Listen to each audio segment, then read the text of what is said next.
জাতির জনক মহাত্মা গান্ধীর ১৫৬তম জন্মদিনকে কেন্দ্র করে জাতির জনককে স্মরণ করে রাখা এবং তার কথাকে মানুষের কাছে পৌঁছে দিতে প্রতিবছর এই দিনটি বরানগর পৌরসভার ৯ নম্বর ওয়ার্ডের পৌর প্রতিনিধি এবং পৌরপ্রধান পরিষদ স্বাস্থ্য দপ্তরের ভারপ্রাপ্ত রামকৃষ্ণ পালের নেতৃত্বে ৯ নম্বর ওয়ার্ড তৃণমূল কংগ্রেসের পক্ষ থেকে প্রতি বছর গান্ধীজিকে স্মরণ করে সাফাই অভিযান করা হয়। ওয়ার্ডের বিভিন্ন রাস্তা, বিভিন্ন অঞ্চল পরিক্রমাও করা হয়। তা এই বছর ব্যতিক্রম হলো না। গান্ধীজির ১৫৬তম জন্মদিন উদযাপন করা হয়। প্রথমে গান্ধীজির প্রতিকৃতিতে মাল্যদান করা হয়। বরানগর বন হুগলি লাইব্রেরির সামনে থেকে শুরু হয়ে নিমচাঁদ মিত্র স্টেট হয়ে দেশবন্ধু রোড এবং বিদ্যায়তন সরণি হয়ে বটতলা মোড়ে গিয়ে এই সাফাই অভিযান শেষ হয়। রাস্তা ঝাড় দেওয়া হয়, মশার ওষুধ ড্রেনে দেওয়া হয় এবং ব্লিচিং পাউডার রাস্তার দুই ধারে দেওয়া হয়। একই সাথে দুটো কাজ করলেন তারা।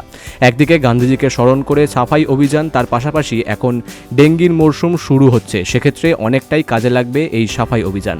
আর রামকৃষ্ণ পাল, বরানগর পৌরসভার পৌর প্রতিনিধি এবং পৌরপ্রধান পরিষদ সদস্য প্রত্যেকে সময়তেই নতুন নতুন ভাবনায়, নতুন নতুন চিন্তায় মানুষের জন্য বিভিন্ন কর্মসূচি গ্রহণ করেন।